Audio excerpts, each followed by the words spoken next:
నమస్తే. ఇప్పుడు మీరు చూడబోతున్న వీడియో ఖచ్చితంగా మీకు ఉపయోగపడుతుంది, నచ్చుతుంది కూడా. మరి మీకు నచ్చిన విషయం నాకు తెలియాలి అంటే ఈ వీడియోని మీరు లైక్ చేయాలి, షేర్ చేయాలి, అలాగే మన ఛానల్‌ని సబ్స్క్రైబ్ చేయాలి. మీ సపోర్ట్‌ని నాకు అందిస్తారు కదూ! ఓకే. ఇప్పుడు వీడియోని స్టార్ట్ చేద్దాం. నమస్తే. Welcome to our channel. నేను కుప్ప పద్మిని. ప్రస్తుతంతో పాటు ప్రముఖ ఆధ్యాత్మికవేత్త, వాస్తు జ్యోతిష పండితులు, లలిత ఉపాసకులు, వాస్తు జ్యోతిష శిక్షణ నిపుణులు బ్రహ్మశ్రీ నానాజీ పట్నాయక్ గారు మనతో పాటు ఉన్నారు. మాట్లాడదాం. సార్ నమస్తే సార్. శ్రీమాత్రే నమః. ఇక కన్యా రాశి వారికి ఎలా ఉండబోతుంది సార్? ఫెబ్ 14th నుంచి జూన్ 2 వరకు. ఇక్కడ కన్యా రాశి వారికి సర్వసాధారణంగా కన్యా రాశి అంటే మేనేజింగ్ స్కిల్స్ ఎక్కువగా ఉంటాయి.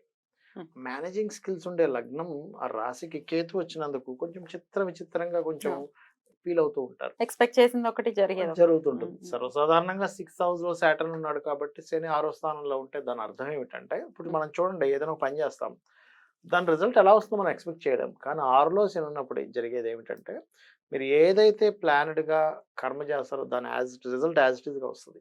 అందుకే 6 శని మంచిది అంటారు. ఎక్కడున్నా 6 శని 6వ స్థానం, అదే 6వ స్థానంలో ఎక్కడున్నా శని లగ్నం నుంచి 6వ స్థానం ఎక్కడున్నా మంచిది అంటారు. అయితే ఇట్స్ డిపెండ్ ఆన్ ఏ రాశిలో ఉంది, దానికి ఇంకా ఎక్కువ మంచి చేస్తాడు, దానికి ఎక్కువ ఇది ఉంటుంది దానికి. అయితే ఎప్పుడూ జరిగే పనుల్లో ఈ రెవెల్ కంబస్ట్ చేస్తున్నందుకు నిత్యం లైఫ్ లో చేసే వర్క్స్ లో కొన్ని ఆగుతూ ఉంటాయి, బ్రేక్స్ అవుతూ ఉంటాయి. అలాంటప్పుడు సూర్య నమస్కారాలు చేసుకుంటుంటే ఆ బ్రేక్ అవుతున్నటువంటిది క్లియర్ అవుతుంది. ఎందుకంటే నిత్య జీవితం కదా. 6వ స్థానం అంటే ఏంటి? Daily life. పూర్వజన్మ కర్మస్థానం 6వ స్థానం అంటే పూర్వజన్మ కర్మ బట్టే మనకి డైలీ లైఫ్ అనేది నడుస్తూ ఉంటుంది. సో ఈ డైలీ లైఫ్ నడిచేటువంటిది రవి ద్వారా కంబస్ట్ అయినందుకు సూర్యుని నమస్కరించుకుంటే డైలీ లైఫ్ లో ఇబ్బంది ఉండదు. సింపుల్. సో ఈ రవి మనకి ఇక్కడ నుంచి మార్చి 14th ఇక్కడికి వెళ్ళిపోతాడు, రాహు దగ్గరికి వెళ్తాడు. సర్వసాధారణంగా కన్యా రాశి వారికి ఏంటంటే 7వ స్థానంలో రాహు ఉన్నందుకు విదేశీ సంబంధాలు కుదురుతాయి. సో రవి వచ్చినందుకు ఏమవుతుంటుందంటే, ఒక్కొక్కసారి తండ్రి వద్దంటాడు. ఒక్కోసారి మనం కొన్ని కేసెస్లో చూడండి, మంచి సంబంధం వచ్చింది, తండ్రి గారు ఏమంటే వద్దు, నాకు ఎందుకో వాళ్ళు చూస్తే అనుమానంగా ఉంది, అబ్బాయి ఎందుకు అంత మంచిగా. ఎందుకంటే పిల్లల మీద ఉండే, ఇప్పుడు అమ్మాయి మీద ఉండే ప్రేమ తండ్రికి కొంచెం అనుమానంగా కనబడ ఈ సంబంధం వద్దంటాడు తండ్రి. ఎందుకు అంటే అమ్మాయి మీద అంత ఇష్టం ఉంటుంది అమ్మాయి మీద, అక్కడ అడ్డుపడుతుంది. అంటే ఏంటి, సంబంధం విషయంలో ఈ కాంబినేషన్ రవి ఇక్కడ వచ్చినప్పుడు చూసుకొని మూవ్ అవ్వాలి. సాధారణంగా కేతు లగ్నంలో ఉండి సప్తమంలో రాహు ఉన్నందుకు విదేశీ సంబంధాలు సెట్ అవుతాయి, అందులో డౌట్ లేదు. కానీ రవి ఇక్కడికి వచ్చినప్పుడు మాత్రం ఆ 1 month ఏదైనా సంబంధం కుదుర్చుకునేటప్పుడు కొంచెం తండ్రి మాట వినాల్సి వస్తుంది కూడా. తండ్రి అనుమాన పడుతున్నాడు, ఆగాలి.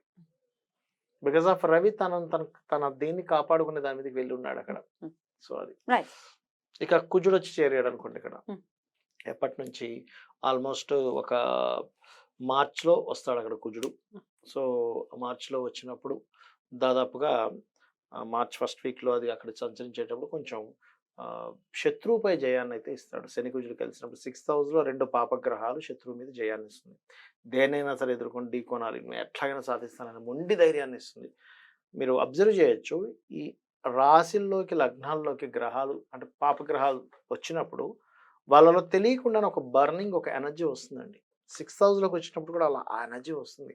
కాకపోతే ఎనర్జీ ఏం చేస్తుందంటే, వీళ్ళ జన్మజాతకంలో గనక ఘర్షణ యోగము అని ఉంటుంది. ఘర్షణ యోగం ఆల్రెడీ ఉన్న వాళ్ళ గనక ఈ కాంబినేషన్ వచ్చిందంటే ఇంకా గొడవలు కూడా పెరుగుతాయి. అందుకని కొంచెం గొడవల జోలికి జాగ్రత్తగా వెళ్ళకుండా ఉండాలి. వెళ్ళకుండా ఉండాలంటే ఎవరు కంట్రోల్ చేయగలరు? ఒకటి స్కందుడికి అభిషేకం చేసుకోవాలి, లేదా శివాభిషేకం చేసుకుంటే కంట్రోల్ అవుతుంది. మరలా ఇక్కడ కుజుడు వచ్చినప్పుడు కూడా అదే పొజిషన్. ఏమిటి అక్కడ అంటే, అప్పుడు ఏమవుతుందంటే ఒక్కొక్కసారి సిబ్లింగ్ ద్వారా కొన్ని సంబంధాలు మిస్ అవ్వచ్చు, గొడవలు కూడా రావచ్చు సిబ్లింగ్స్ ద్వారా. ఇక్కడ కుజుడు వచ్చినప్పుడు అది 24వ తేదీ 4వ నెల నుంచి వస్తాడు అక్కడ, జూన్ 2 వరకు ఉంటాడు.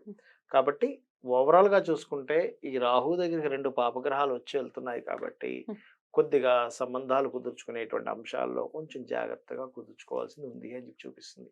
చేసుకోవాల్సిన రెమెడీస్ ఏంటి సార్? వీళ్ళు చేసుకోవాల్సిన రెమెడీస్ అయితే ఇందాక నేను చెప్పినట్టుగా సూర్య నమస్కారాలు చెప్పాను, శివాభిషేకం చెప్పాను, సుబ్రహ్మణ్యేశ్వర స్వామి ఆరాధన చేసుకుంటూ ఉంటే సరిపోతుంది.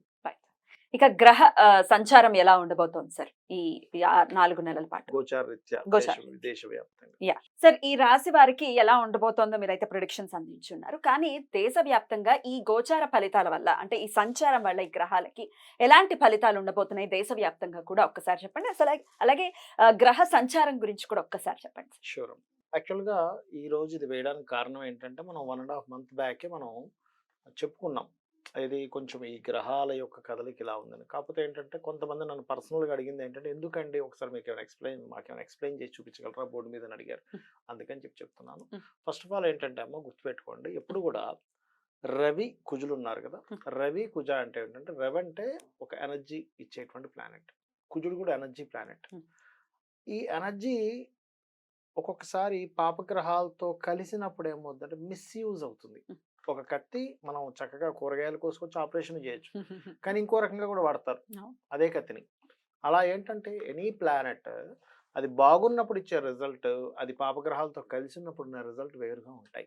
మనకి ముండేన్ ఆస్ట్రాలజీ అంటారు, మైథుని జ్యోతిష్యం అని. అంటే దేశవ్యాప్తంగా దేశాల్లో ఎటువంటివి జరుగుతాయి ఏమిటనేటువంటిది ఇది ఇక్కడే కాకుండా మనకి రామాయణ మహాభారతాల్లో కూడా ఉంది. అందుకని నేనేం చెప్తున్నానంటే స్పెసిఫిక్గా ఈ రవి, కుజుడు వీటి మీద నుంచి ప్రయాణం జరుగుతుంది ఈ 3 నెలలు. ఎలాగా కుంభం నుంచి మీనము మళ్ళీ మేషంలోకి వెళ్తారు. ఇలాంటి సందర్భంలో అయితే లక్కీగా ఏంటంటే కాలసర్ప యోగంలో గురువు బయట ఉన్నాడు. ఇది ఒక లక్. గురువు కనుక లోపల ఉండి ఇంకా దారుణంగా ఇది ఉంటుంది మొత్తానికే కాలసర్పం అయ్యేది. గురువు ఒక బయట ఉన్నాడు కాబట్టి కొంతవరకు జీవులు కొంత సేఫ్ లో ఉంటారు. కానీ జాగ్రత్త ఉండాలి ఏ విషయాల్లో. రవి గవర్నమెంట్ కారకుడు, అధికారులకు కారకుడు, సీఎంలకి పిఎంలకి వీళ్ళ కారకుడు. కాబట్టి గవర్నమెంట్ రిలేటెడ్ సంబంధించిన విషయంలో రాజుల మధ్యన గొడవలు పెరగడం. ఎందుకంటే మనకు నెక్స్ట్ రాబోయే ఉగాదికి కూడా ఏంటంటే రాజు కుజుడు అవుతున్నాడు. కుజుడు రాజు ఎలా ఉంటుంది అంటే, కుజుడు అంటే ఏంటి, యుద్ధం, అధికారాన్ని చూపించుకోవాలి, నా లీడర్షిప్ నేనేంటో నిరూపించుకుంటాను, ధైర్యంగా నేను యుద్ధానికి నేను రెడీ అన్నట్టుగా ఉంటుంది. అందుకని ఏమిటి, ఎప్పుడైతే ఈ కుజుడు ఎగ్జాల్టెడ్ పొజిషన్లో ఉన్నంతసేపు ఓకే, ఎగ్జాల్టెడ్ పొజిషన్ నుంచి ఇక్కడికి మారుతాడు 24వ తేదీ 4వ నెల నుంచి. అప్పటి నుంచి ఇంకా తీవ్రంగా ఉంటుంది. అదేవిధంగా ఇప్పుడు ఆల్రెడీ ఫిబ్రవరి 14th నుంచి రవి ఆల్రెడీ శనితో కలిసిపోయాడు ఇక్కడ. అందుకని ఏంటి, పర్టికులర్గా ఇక్కడ జరిగేటువంటి విషయాల్లో కొంచెం లీడర్స్ మధ్యన గొడవలు, పోలీస్ డిపార్ట్మెంట్ సంబంధించిన విషయంలో కొంతవరకు స్ట్రెస్ పెరగడం కానీ, డిఫెన్స్ మిలిటరీ వాళ్ళకి ఇబ్బంది రావడం కానీ, మత కల్లోలాలు జరగడం కానీ, ఇటువంటివి ఎక్కువగా మనకి ఎప్పటి వరకు ఉంటాయి, 2వ తేదీ 6వ నెల వరకు ఉంటాయి. ఇది ఆల్రెడీ ఫిబ్రవరిలో స్టార్ట్ అయిపోయింది, ఫిబ్రవరి 1st నుంచే స్టార్ట్ అయింది. ఎందుకంటే ఇక్కడ కుజరవులు కలిసారు ఆల్రెడీ. ఇక్కడ ఒకసారి రవి కుజ ఇద్దరు ఎనర్జీని ఇచ్చే ప్లానెట్స్ కలిసారు ఇక్కడ. కాకపోతే ఇక్కడ ఈ పాపగ్రహాలతో వెళ్ళి కనెక్ట్ అవ్వడం అనేటువంటిది ఇంకొంచెం జాగ్రత్తగా ఉండాలి. సో మరి ఇక్కడ మనం ఇండియాలో ఉన్న వాళ్ళు ఉంటారు, వేరే వేరే దేశాల్లో ఏదైనా యుద్ధ సంబంధించినటువంటి పరిస్థితులు ఉంటాయి. అప్పుడు మాత్రం వీళ్ళు చేసుకోవాల్సిన రెమెడీ ఏమిటి, ఏ దేశంలో ఉన్నా ఎవరున్నా, అంటే వాళ్ళకి జాతకంతో సంబంధం లేదు. కొంతమందికి నాకు ఫలానా రాశి అని తెలియదు, ఫలానా నక్షత్రం అని తెలియదు, ఏదో వాళ్ళు చిన్నప్పుడు ఏదో రాశారా మిస్ అయ్యాయంటే అంటూ ఉంటారు. అటువంటి వారు నేను చెప్పేది ఒకటే, అమ్మవారికి సంబంధించిన వాటిలో చండీ పారాయణం వినడం కానీ, తర్పణం చేయడం కానీ, హోమం చేసుకోవడం కానీ చేసుకోవాలి. విన్నా సరిపోతుంది.